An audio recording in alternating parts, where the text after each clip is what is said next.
Fixed deposit ನಲ್ಲಿ ಹೂಡಿಕೆ ಮಾಡುವಂತವರಿಗೆ ಕೇಂದ್ರ ಸರ್ಕಾರ ಗುಡ್ ನ್ಯೂಸ್ ನೀಡಿದೆ. ಫಿಕ್ಸ್ಡ್ ಡೆಪಾಸಿಟ್ ಮಿತಿಯನ್ನ ಹೆಚ್ಚಳ ಮಾಡಿದ್ದು ಇದೇ ಏಪ್ರಿಲ್ 1ರಿಂದ ಜಾರಿಗೆ ತರಲಿದೆ.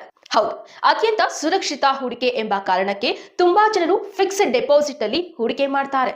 ಇಷ್ಟು ದಿನ ಎಫ್ಡಿಯಿಂದ ಲಭಿಸುವಂತಹ 50,000 ಒಳಗಿನ ಆದಾಯಕ್ಕೆ 10% ಟಿಡಿಎಸ್ ಅನ್ನ ಕಡಿತಗೊಳಿಸಲಾಗ್ತಾ ಇತ್ತು. ಆದರೆ ಇನ್ನು ಮುಂದೆ ಟಿಡಿಎಸ್ ಕಡಿತಕ್ಕೆ ಬ್ರೇಕ್ ಹಾಕಿದೆ. 40,000 ಇದ್ದಂತಹ ಮಿತಿಯನ್ನ 50,000ಕ್ಕೆ ಏರಿಕೆ ಮಾಡಿದೆ. ಹೌದು, ಬ್ಯಾಂಕ್ನಲ್ಲಿ ನಾವು ಇಡುವಂತಹ ಠೇವಣಿ ಮೇಲೆ ಬರುವಂತಹ ಬಡ್ಡಿ ದರದಲ್ಲಿ 1 ವರ್ಷಕ್ಕೆ ಎಷ್ಟು ಬಡ್ಡಿ ಬರುತ್ತೋ ಅಷ್ಟು ಬಡ್ಡಿಗೆ ನಾವು ಟಿಡಿಎಸ್ ವಿಧಿಸಬೇಕು ಅಂತ ನಿಯಮ ಇತ್ತು. ಅದರಲ್ಲಿ ಹಿರಿಯರಿಗೆ ಮತ್ತು ಬೇರೆ ಬೇರೆ ನಾಗರಿಕರಿಗೆ ಬೇರೆ ಬೇರೆ ರೀತಿಯ ನಿಯಮಗಳು ಇದೆ. ಒಂದು ವೇಳೆ ಪ್ಯಾನ್ ಕಾರ್ಡ್ ಇದ್ರೆ 10% ಕಡಿತ ಮಾಡ್ತಾರೆ. ಒಂದು ವೇಳೆ ಪ್ಯಾನ್ ಕಾರ್ಡ್ ಇಲ್ಲ ಅಂದ್ರೆ 20% ಕಡಿತ ಮಾಡ್ತಾರೆ.